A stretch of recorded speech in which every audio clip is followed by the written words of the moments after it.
Vous êtes sur Kivu 1, merci, vous êtes les mieux informés.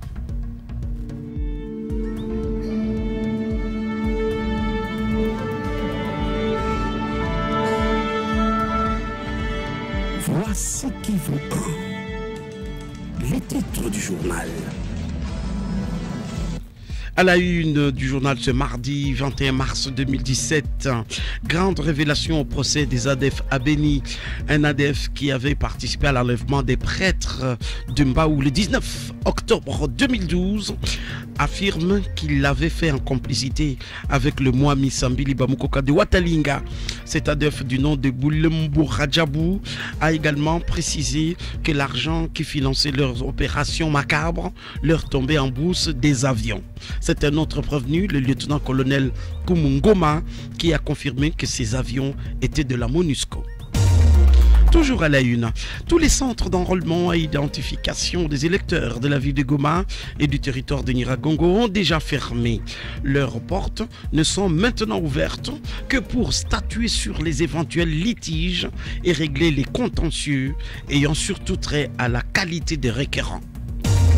Autre titre, la plage du peuple de Goma est en construction aux normes internationales avec un gare de repos sanitaire, bureau de maintenance de la plage et le bureau administratif du quartier de Yimbi. Mais il y a un détail qui fait tiquer. La plage est construite entre deux espaces vides qui pourraient attiser l'appétit des spoliateurs des terrains de Goma.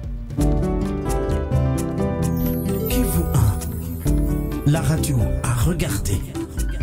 La télévision à écouter.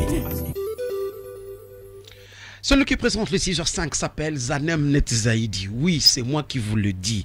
Sa voix n'a pas son âge, mais c'est un bon personnage. À toi, mon garçon. Bonjour, Maglor Paluku Kavunga. Bonjour à tous. On a du nom de Boulembo Rajabou a fait des graves révélations hier lundi 20 mars dans le procès des ADF à Béni. Interrogé par l'avocat général des FARDC, le général-major Timothée Moukoutou, il a livré des grandes révélations qu'ils ont kidnappé les trois prêtres de Mbaou, Jean-Pierre Doulani, Anselme Wassou Kundi et Edmond Kissouhou avec la complicité du Mwami Bamukoka de Watalinga. Cet ADF confirme même que l'argent des financements de leurs opérations leur tombait dans la bourse des avions. Un OPJ instructeur du Mwami Bamukoka, qui est devenu lui aussi en prévenu de lieutenant-colonel Kumbungoma, lui a confirmé que ces avions étaient de la MONUSCO.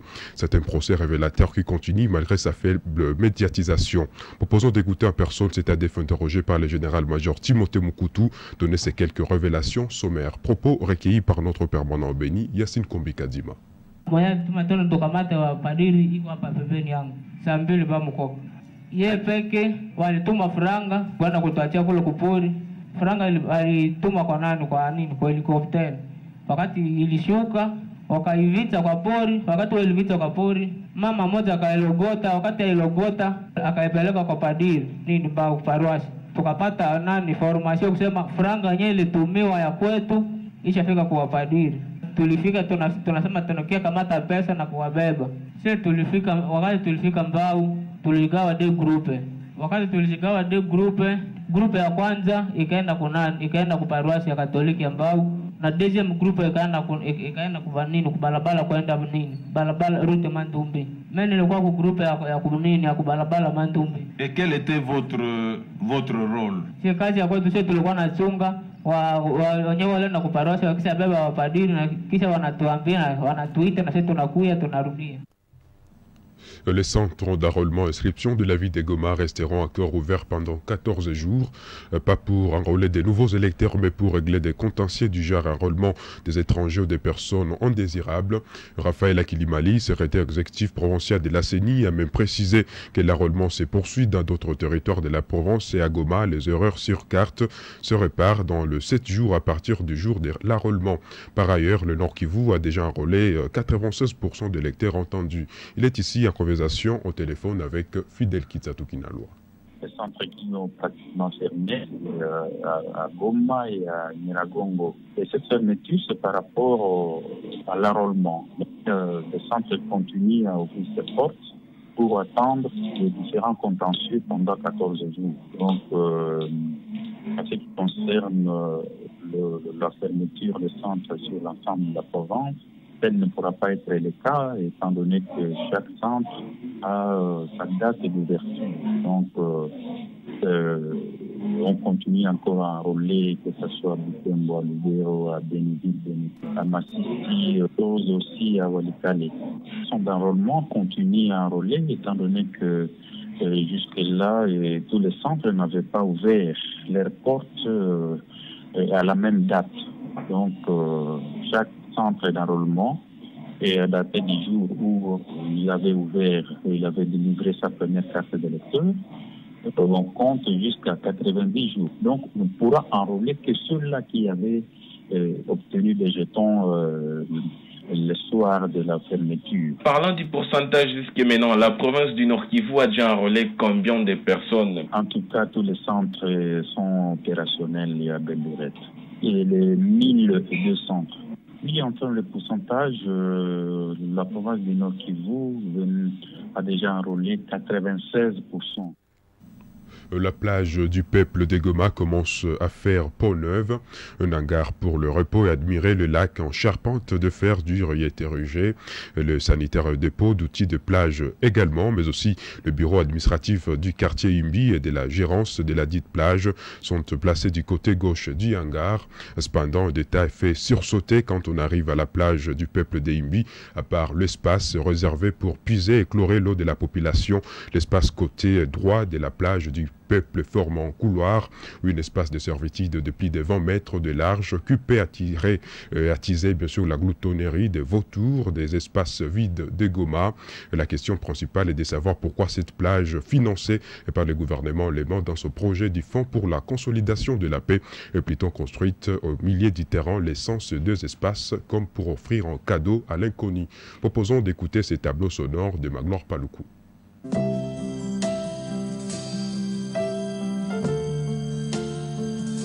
Il y a maintenant certaines personnes qui commencent à venir admirer le lac à partir de la route, s'accoudant même sur le grillage de la plage du peuple en construction. Ici, il y a des descentes en escalier qui pourront conduire vers le hangar de repos. La première pelouse est déjà placée. Curieusement, il y a maintenant de la pierre taillée, la pierre basalte de Goma qui orne la plage du peuple.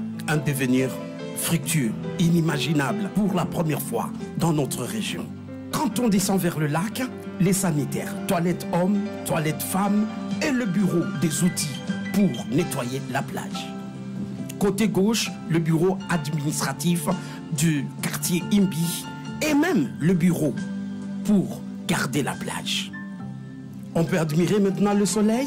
On peut admirer ce soleil qui donne sa dernière couleur au crépuscule à partir de notre plage du peuple en construction. Le Fonds pour la consolidation de la paix de la coopération financière allemande RDC avait prévu 10 mois pour construire cette plage. Mais voici le premier détail qui fait tiquer. Ici, côté droit, un long couloir avec des bureaux, salles où restent les services de sécurité et où l'on vend des frétins avec ces pirogues qui vont à Idjui. Pourquoi cet espace est laissé libre? Qui peut voler cet espace? Spolier ce terrain pour encombrer la plage du peuple? La question reste posée. Nos dernières informations disent que la plage est protégée. Mais une question reste encore posée. Jusque quand?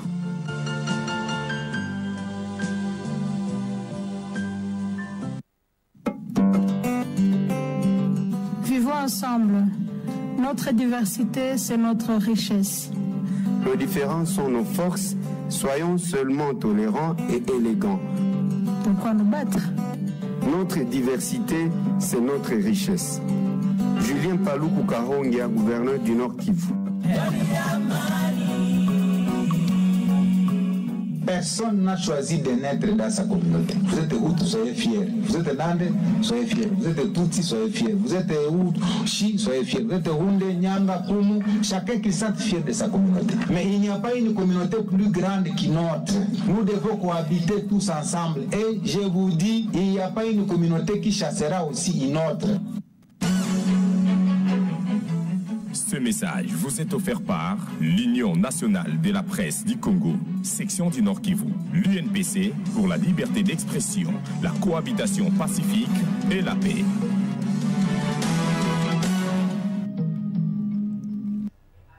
En direct du studio bleu majorel de lumière de Kivu 1, ici sur son brillant plateau cristal. Il est 6h passé des 17 minutes, Memera Butembo. Vous écoutez les journaux des 6h05 en direct de la radio filmée de Goma. Vous nous êtes fidèles, merci. En récompense, nous diffusons des informations rares du matin au soir. Le gouvernement provincial du Nord Kivu va payer les frais des soins médicaux des joueurs de l'Est Nyuki blessés dans l'accident du dimanche 19 mars 2017 dans lequel un joueur, le célèbre gardien Asifi Kasereka, un étendant de cette équipe vedette de Butembo, ont trouvé la mort. Leur minibus a cogné un talus dans les encablures de Kyondo, en territoire de Beni, quand il s'est rendu à Kiavinyonge disputer un match de play-off. Le docteur Martial Kambumbu, ministre provincial de la Santé, affirme que le gouverneur Julien Paluku a demandé que la prise en charge de ces 12 accidentés, dont 3 grièvement, soit complètement assuré par le gouvernement provincial. Martial Kambumbu parlait de 3 blessés graves parmi les 12, dont un cas de traumatisme crânien, un autre cas d'une jambe complètement broyée. Le frais funéraire du gardien Sifiwe Kasereka et l'autre intendant sont aussi à l'ordre du jour. Elle est ici au téléphone de Magloire Paluku. Le gouverneur de province, l'honorable docteur Julien Paluku, a décidé que nous puissions nous acquérir la situation et nous occuper complètement de l'état de santé des blessés. Puisque vous savez, selon le bilan médical nous livré par l'hôpital de Kyondo, il y a eu 2 décès, et il y a eu 3 blessés graves, dont un cas de traumatisme crânien, crânio-encéphalique, et un cas de blessé à la jambe gauche, dont la jambe a été complètement broyée. Et aussitôt, nous avons dépêché un médecin spécialiste en traumatologie qui nous a rassuré de l'observance. Donc on a observé les cas jusqu'au matin, on a dit que la jambe ne sera pas amputée jusqu'à présent. Mais en dehors de ces 3 blessés graves, il y a eu maintenant les 9 autres. Donc le bilan est de 12 blessés qui ont suivi les soins à l'hôpital de Kyondo. Donc, nous sommes en train de suivre la situation sous l'orientation de son Excellence Monsieur le gouverneur de province, pour que nous puissions nous acquitter des frais de ces accidentés. En totalité, nous attendons la facture qui nous sera communiquée dans quelques instants par l'hôpital. Nous sommes vraiment en contact avec l'hôpital. Et nous devons nous rassurer de l'état du dernier blessé. Donc, il y a un qui a été acheminé à l'hôpital de l'ICG, un blessé dont les membres étaient broyés, donc on supposait qu'on va amputer, mais le médecin spécialiste nous a rassuré que ce n'est pas encore le temps de passer à l'amputation. Donc nous devons nous rassurer que le dernier blessé sera sauvé et que tout le monde va récupérer l'état de santé et les survivants. Les acteurs du secteur de l'éducation des provinces éducationnelles de Nord Kivu 1 et Nord Kivu 2 se sont réunis hier lundi à Goma dans l'objectif de formuler des recommandations adressées au gouvernement central pour l'amélioration de leur secteur. La ministre provinciale de l'éducation, Adèle Bazizane Maéché, a précisé que l'objectif de cette rencontre est l'amélioration de la qualité de l'enseignement, qui est le leitmotiv même du Vedmekum des recommandations accouchées. Adèle Bazizane Maéché, propos recueillis par Augustin Monsangue-Sibo. Et vous attendrez par réunion du comité de coordination une assise de tous les acteurs impliqués dans les secteurs de l'éducation Nord Kivu. Et ici, nous avons nos représentants des 2 provinces éducationnelles. Les uns sont venus de Butembo, d'autres sont d'ici. Les parents d'élèves, les syndicalistes, le partenaire technique et financier du secteur. Et nous sommes là pour discuter du bon fonctionnement du secteur de l'éducation au Nord Kivu, envie de projeter les nouvelles recommandations pour améliorer les secteurs. Mais vous n'êtes pas sans ignorer que l'année 2016-2017 a été consacrée à la qualité de l'enseignement. Donc ici, il sera question vraiment de juguler les défis qui nous guettent pour ce qui est de l'amélioration de la qualité de l'enseignement au niveau de la province du Nord. Pour finir, Excellence, qu'est-ce qu'on entendra maintenant de la fin de cette rencontre? Qu'est-ce qui va y ressortir?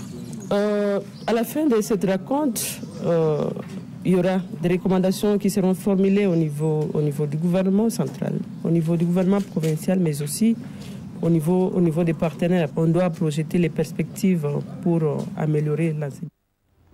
C'est le son sonore de la ministre provinciale Adèle Bazizane Maïché qui met fin à ces 6h05 sur Kivu. On retrouvait à 7h l'autre édition. Restez avec nous.